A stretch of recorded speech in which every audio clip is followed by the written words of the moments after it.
Hello and welcome. With over $8 billion and 8,500 people working in India, British Petroleum, or BP as it's called, is one of the largest, perhaps the largest international energy firm here. Also, some time ago, it took a 30% stake in 21 oil and gas production sharing contracts in India along with Reliance Industries.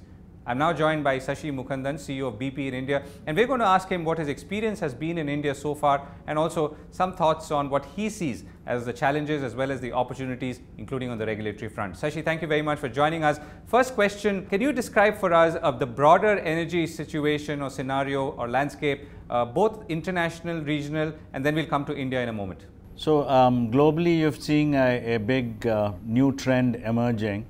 With what's happening in the US, plus the fact that the global economies are changing.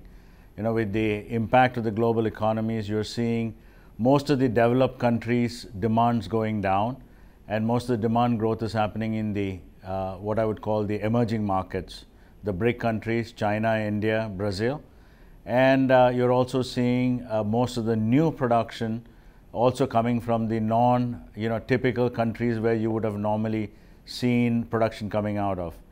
And as you know, the big story of recently has been the shale gas revolution in the US. And with the shale gas revolution, what you've seen is, there's much more oil being produced within the US, as well as gas coming into US, and US is almost self-sufficient in terms of gas. And what we've seen is, as a result of that, it's actually pushing coal out of the US, and that coal is actually moving into Europe, and US is becoming much more energy efficient and much more environmentally cleaner. Sashi, can you tell us the impact of the higher production of gas and coal in many countries on the prices and as well as consumption, particularly in OECD countries?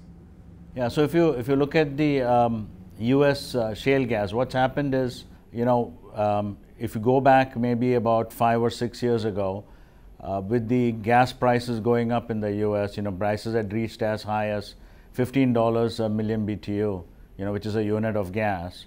What you actually saw was that people started to look for new ways to find more gas in the country. New technology started to emerge, which is where they started to look at shale and fracturing the shale and bringing out gas from it. This then has grown. It started off with small companies doing it, and now you've got most of the majors involved in it.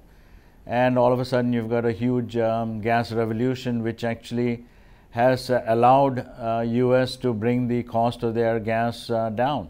And so from a $15 price, now gas is down to, it dipped all the way down to almost below $2, and now it's back up to around $4. So you can see how a free market is working in a place like the US, where you're allowing people to come, take the risk and also reap the reward. Right. How has the India experience been for you so far, particularly on the non-retail side in oil and gas exploration, for instance? The way I would look at India for BP is, India is a long-term play for BP.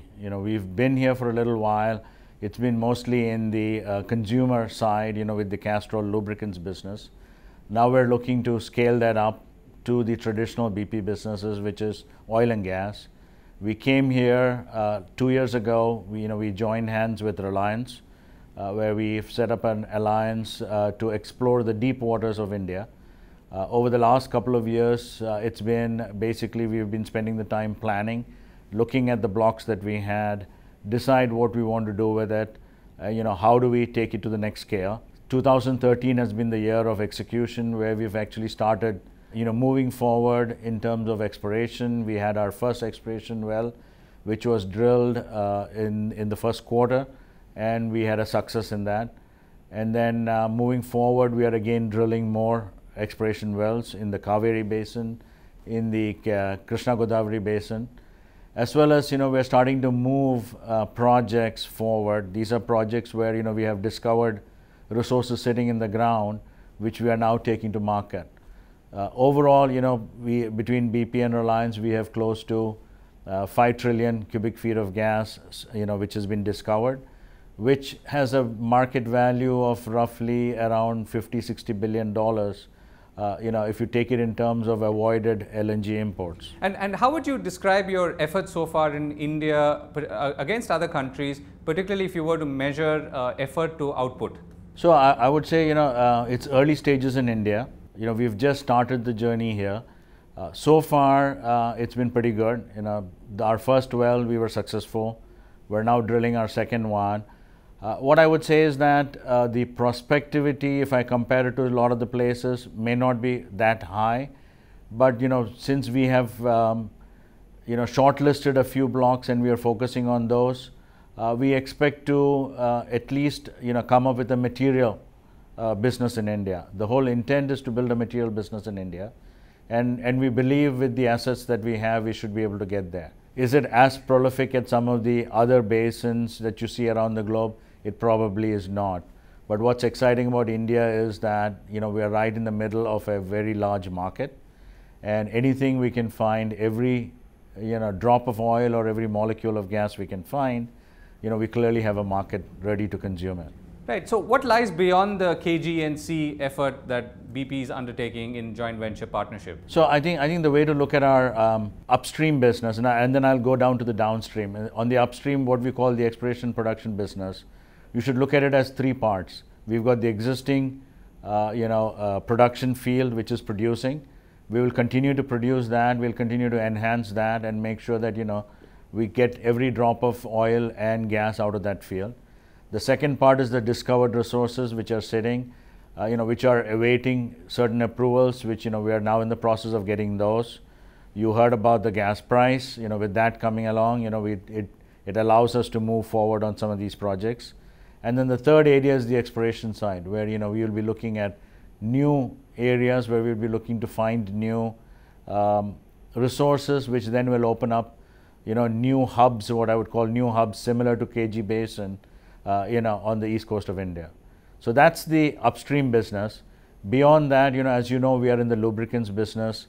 The Indian economy is growing fast.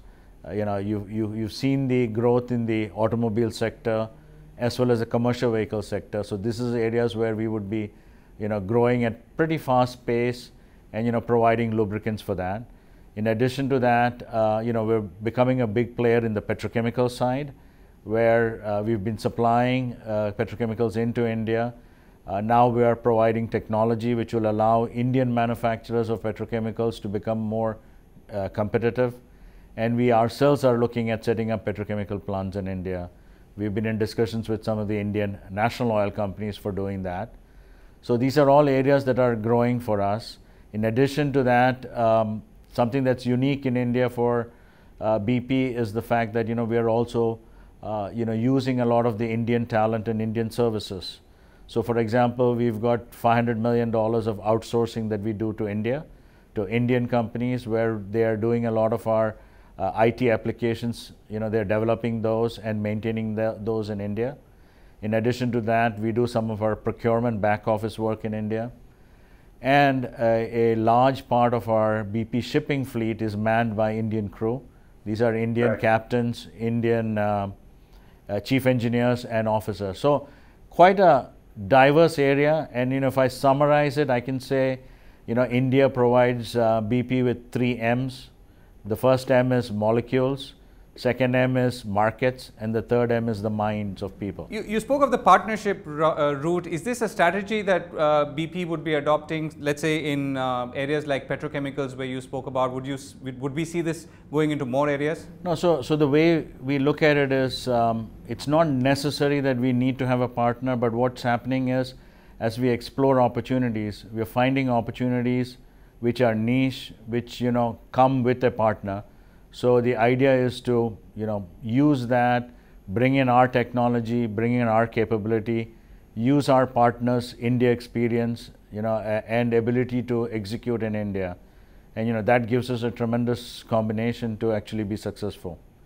And I would say, if you look at India, India is unique, not unique actually, most of Asia is the same. Relationships count a lot, and it's important to build those relationships and be able to move those forward. Right, Sashi, can you share some thoughts on the Indo UK corridor and the kind of partnerships and the opportunities that you're seeing there? Yeah, I think Indo UK relationship is very unique. UK has a tremendous, what I would call, a first mover advantage in India. The reason I say that is, if you look at it, there's a huge history between India and UK. India understands UK, UK understands India, the people understand each other, which is why, if you look at it, most of the companies that have come and have been successful in India, barring the Korean companies and the ones from the Far East, it's predominantly been UK companies. You look at BP, Vodafone, quite a lot of big UK companies have come and set base in India. I think we need to take advantage of that. We need to, use that as a starting point to build this relationship, see more exchange in terms of investment, see more exchange in terms of capability and technology. So, clearly, UK is ahead, and we just need to make sure that we continue doing that. And what are the challenges that you see on the regulatory side in India, including in the areas that you've spoken about, notably oil and gas? What I would say is that, in order to be successful in India, I normally talk about three things that a company needs to think about. One is relationship, which we talked about. Second is, you need to have patience. And the third is, you need to have, you need to be persevering. And what I mean by that is, you cannot just take your technology, your ability of doing things in an overseas market, bring it to India and say, this is the model, and this model should fit India. It doesn't work that way. As you know, India is a democracy. You've got various thoughts, you've got various, people with different thought processes. It's very important to bring everybody together. It's important to find a solution that can work for India. So normally what will happen is, the solution may not be a one-step solution. It may be multiple steps. It may involve multiple different things, which may be a little difficult for a Western company when you're looking at India, because you're so used to a typical way of doing things. It becomes important for you to sit back and look at this and say, okay, how do I work with the stakeholders in India, and how do I make sure that I find the right solution which works with all? And I think that becomes very critical. So, Sashi, if you had a policy intervention wish list, not just as BP but as an energy company, what would it be? I think as an energy company, what India needs to do is, we need to make sure that we are competitive, number one. And number two, we need to make sure that, decision making is clear and decision making is sustainable, because these are all long gestation projects. These are projects which will take 20 years to, go through its full cycle. What you don't need is a policy coming in and being changed. So it becomes very important for us to make sure that there's a consistent policy, there's policies which are enabling. And what I mean by enabling is to make sure that every, drop of oil and gas is produced in India. And any decision that's enabling to that would help in moving things forward. So I think it's enabling decisions and making sure that it's sustainable, so that it's consistent and people know, when you're investing, what you're investing, in what environment you're investing. Is there any one example that you'd like to quote amongst the 2 or 3 points that you just raised? So, for example, you've got a production sharing contract that companies enter into. And there are various things in the production sharing contract, from how you go about exploring, how you go about developing, how you go about producing, what are you allowed to do during those phases. These things, when you get into India, you're looking at that production sharing contract, you're comparing it to production sharing contracts around the world, and you're basically saying, okay, this one compared to the rest looks good in the totality. There might be things which may not be great, but there might be things which are better than other places. So when I look at that and I decide to invest on that basis, I'm investing on the basis that that's the model under which I'm investing. Then, if people start coming in and changing out things, for example, there have been certain tax holidays that have been taken out. There have been certain things which are, not clear in terms of, how it will be progressed as you move forward. These kind of things start coming in the way. So it becomes very important that you have a consistent set of rules and you follow that rules. It doesn't matter what the rules are. What's important is that it's consistent, so that at least you know where you're going, and you're getting into it understanding that risk. Right. So, Sashi, let me ask you, do you have an energy dream of your own? How the future will look like, how will we use energy, and how things could appear? Yeah, so what I would say is that hydrocarbons will continue to stay, and what I mean by hydrocarbon is oil, gas, and coal will continue to be in the energy mix for the foreseeable future.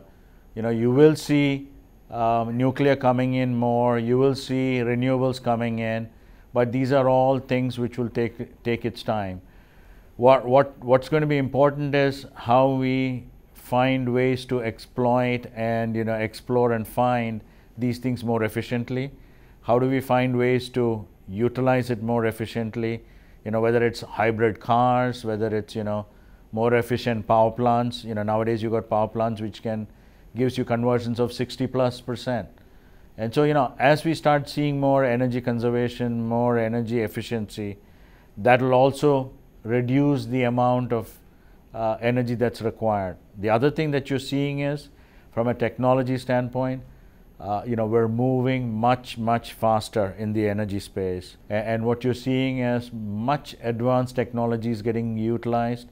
It's almost getting to the space age type of technology being used when we start exploring and producing from the deep waters. And this is quite an exciting area for people, because traditionally you think about oil and gas being a very boring, mundane business, but in reality what you're seeing is a lot more high technology being utilized, and and I think you'll see more and more of that happening. So it's an exciting area to be in. I think you'll see a lot more of this happening, and you're seeing a lot more of this happening in the non-traditional places. So these are places outside the normal developing countries. Look at the places where you're finding new oil and gas, and see what that's doing to the economies of those countries. I mean, if you look at Azerbaijan today, it's incredible what's happened since they found oil and gas. Angola is going through that. I think in the next decade, you'll see places like Mozambique going through these things. So, clearly energy plays a very important part in a country, and I'm hoping we can do the same thing in India. Right, Sashi. Thank you very much for speaking with us.